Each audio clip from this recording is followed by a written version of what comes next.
How's it going, everybody? It's your boy Wardy, and as you can see, we're back at it talking about the Amazons, and we're also back at it discussing a player that, unless you've been living under a rock as of late, you know a decent amount up to this point, and that, of course, is coveted Japanese MPB star and Yoshinobu Yamamoto, and how the Mets don't only view him as a top priority this MLB offseason, but when asked by you, the viewers, plenty as of late, Wardy, is this a Yamamoto or bust type offseason? My response every time is yes, it absolutely is, for more reasons than one. So we're going to get into all the latest key updates on Yamamoto and where he will potentially be landing this MLB offseason, how much the Mets gain by landing someone of his caliber, and how much they lose should they lose out on these sweepstakes, and so much more. But before we go further, I have to let you all know about today's video sponsor and our great friends, that being GameTime app. Because as many of you know, I love my sports, hence the whole YouTube thing. I also love attending concerts, comedy shows, among many other various forms of entertainment each year. So in order to do that, I got to get my tickets, right? And that's where GameTime app comes into play, because in case you're unaware, they have been taking the ticketing space by storm the past couple years, and they are your go-to, especially for last-minute tickets. If you're like me, you hate, and I mean absolutely hate it, when you need last-minute tickets and you cannot get them, let alone you get them, but there's all these ridiculous extra charges and fees that you weren't expecting. GameTime app has you covered with the best deals imaginable every single week for all your various entertainment that you want to seek out, and they're not going to beat around the bush. They're going to give you those flat rates right up front, so you're not charging anything additional that you weren't initially expecting. So you want to check your seats as well from the seat itself. So in the app, you go through it and you want to say, hey, where am I sitting exactly while attending this baseball game or attending this concert? You can do exactly that in the GameTime app. If you want an app that's going to protect you from any type of cancellation, whether it's from a concert, comedy show, sports game, whatever it may be, GameTime app again has you covered. So for all these reasons and then some, why are you still waiting? Make sure you click the link if you haven't already in the description to download the GameTime app today for all your ticketing needs, and use my promo code WARDY, that is WARDY, for 20% off your first purchase. Again, that is promo code WARDY for WARDY off your $20 off your first purchase. Shout out to GameTime app again for sponsoring today's video. Alrighty, folks, as always, I want to know your initial thoughts, comments, questions, and concerns down below to Yoshinobu Yamamoto, the latest sweepstakes, and the potential of the Mets landing him. And that potential is great. It is very great, to the point where if the Mets do not land this guy, unless there is valid reasoning, as we mentioned already, saying he has a preference elsewhere because of a location or team preference because he grew up idolizing them, that there are zero excuses not to get this move done. And should it not be done, I will be the first fan to call out everyone and their mother in that organization, because there are select few players available every single year that feel like an absolute must to do everything in your power to land, and Yoshinobu Yamamoto is one of those exceptions. And aside from the key factors that make him so appealing for a Mets team, in his age at 25, his dominance, his brilliance in the MPB at this point, truly being one of the best pitchers on the planet, winning another Japanese version of Cy Young, their triple crown, a third consecutive time. The guy has been absolutely filthy, ridiculous life on the velo, insane control, nasty splitty, even better than Senga's, you could argue, when it will be at his peak yet, which it might not be because he's only 25 versus Senga, who's 30.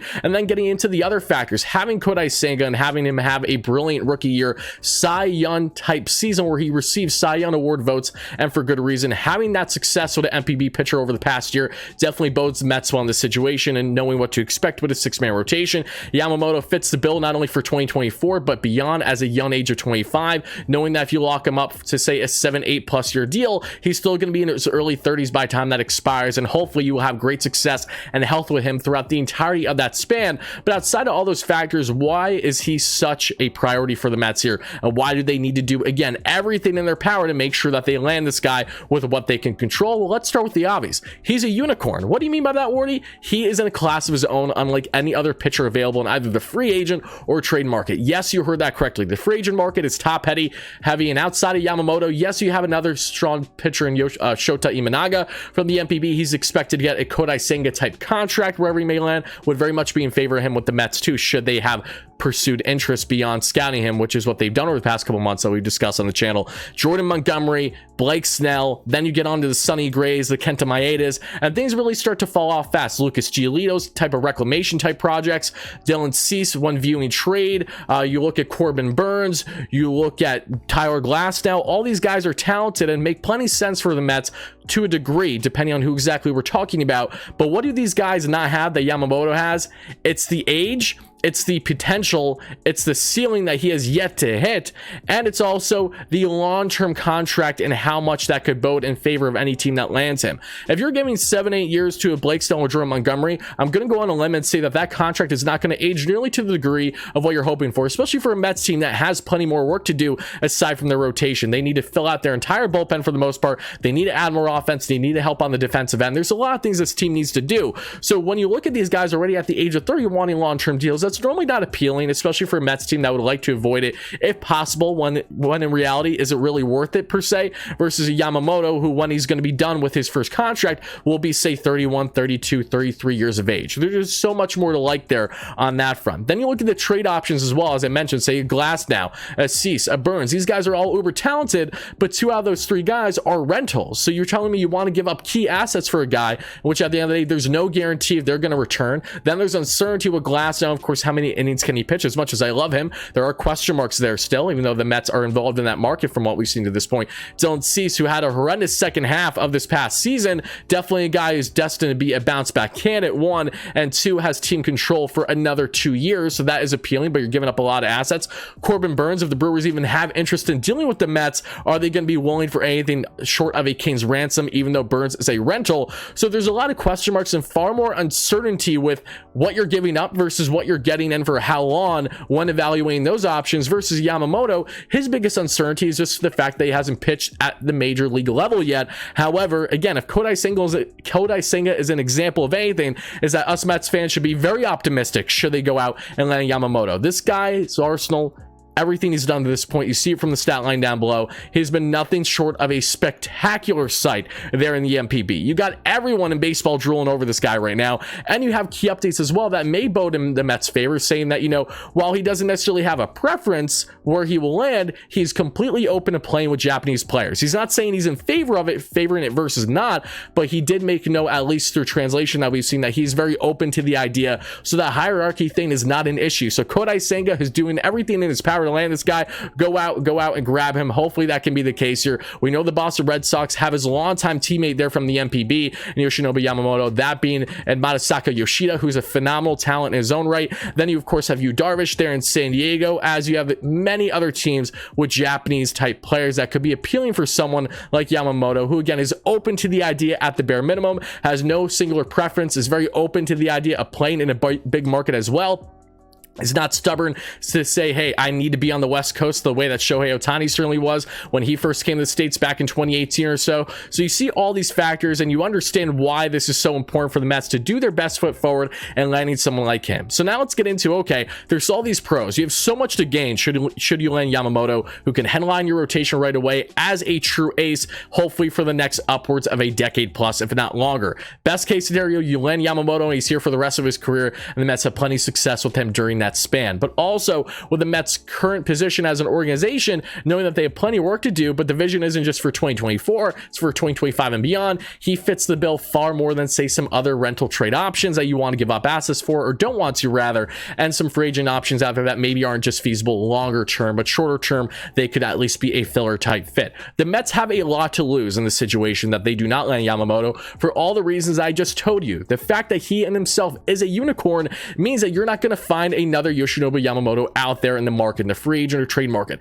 at least not right now. Of course, there's another amazing talent there in the MPB that's expected to hit the bigs in a number of years from now, but that's still a ways away. Yamamoto is the guy at this point. The Mets lose out on him because of reasons that they cannot control. That's going to be a bummer, but if it's because of reasons that they can control, then there's simply no excuse whatsoever, unless they find crazy things in his medical, like it's a Carlos Correa type situation that's going to happen again, and no one foresees or expects that to be the case. Knocking on wood, right? So Yamamoto is someone that has exactly everything what this team is looking for, and should they not land him, then okay, what is plan B? And the issue is that there's no true plan B. There has been factual reporting at this point to suggest, and again, this is ever changing based on how the offseason and winter meeting goes, but okay, we haven't heard too much about the Mets connected to, say, a Jordan Montgomery having that interest there in a long-term deal. Blake Snell, haven't heard a single thing to this point on interest level wanting to go long-term, especially guys already that have kind of hit peaks in their career, and while they'll still be dominant, I feel like we've already seen the best or close to the best with some of these guys versus Yamamoto, who is yet to even get his Major League Baseball career started. So you look at the options out there in the free agent trade market. Yes, you can still fill out and put up a very respectable rotation next year, but the Mets don't have that same interest level with everyone out there as they do with Yamamoto, going back to these key factors in age, long-term ability, availability with health, and of course the lack of risk you take by not giving up any assets, because this is not a trade situation. The only thing you have to do is spend money and of course pay whatever the posting fee is going to be on top of the initial dollars for a contract. But rest assured, Yoshinobu Yamamoto is someone that is a hot commodity for at least half the league, if not the majority of the league right now, but there's only a select few clubs that can penny up the dollars it takes to land someone like him. And thankfully for us Mets fans, we have an owner who has no problem doing that, especially when the player makes most sense for the club. We've seen a very urgent Steve Cohen in years past spend a boatload of dollars on guys that in reality ended up not being the right choice. And, you know, it was a trial and error situation in the Verlanders and of course the Scherzers to a degree. We've learned from those things, and now you can see what is the right game plan. What does David Stearns have cooking right now? It's a more long-term type vision while also having short-term assets, but the long-term vision certainly helps in regards to the rotation, and Yoshinobu Yamamoto is that number one priority. That will not be changing anytime soon, and should the Mets do not land this guy, again, if it's for reasons that they can control, your boy's going to be the first to call them out about it and say, why exactly did this not happen, if it's in fact coming down to dollars. There's no reason why that would be the case, but again, we've seen crazy things happen in the MLB offseason, so as I always like to say, expect the unexpected. So when you look at, okay, location, preference, things of that nature, when we push them aside, should they not be key factors the way that we initially believe? The Mets and Yoshinobu Yamamoto, I'm not going to say feels inevitable, because of recent times when I've said that has not been the case, but the Mets absolutely need to go out of their way to land this player, and if they don't, rest is history. You know what's going to happen from there. So Mets fans, whoever you're a fan of, I want to know your initial thoughts down below on Yoshinobu Yamamoto and how he's not only number one priority for the Mets this offseason, but they have so much to gain and they do have plenty to lose in the situation that they do not land him. I cannot emphasize this enough. If the Mets do not land Yamamoto, that will drastically impact and change their course of this MLB offseason. The roster that they put out for 2024 may be drastically different, at least to a certain degree, should they not land Yamamoto versus landing him. Signing up with someone like him can also help kickstart the ability for how much of a run the Mets want to have in 2024 versus missing out on him and kind of going with more filler options for the time being versus say wanting to cruise in 2024 and just seeing where it takes you. Rest assured, this is a guy we all want, and the Mets are going to do everything in their power to hopefully land him. So thank you guys again for the endless support. Let me know your thoughts down below and stay tuned for consistent Mets coverage all off season long here on the channel. And this is your boy Wardy signing out. Let's go Mets, baby. Peace.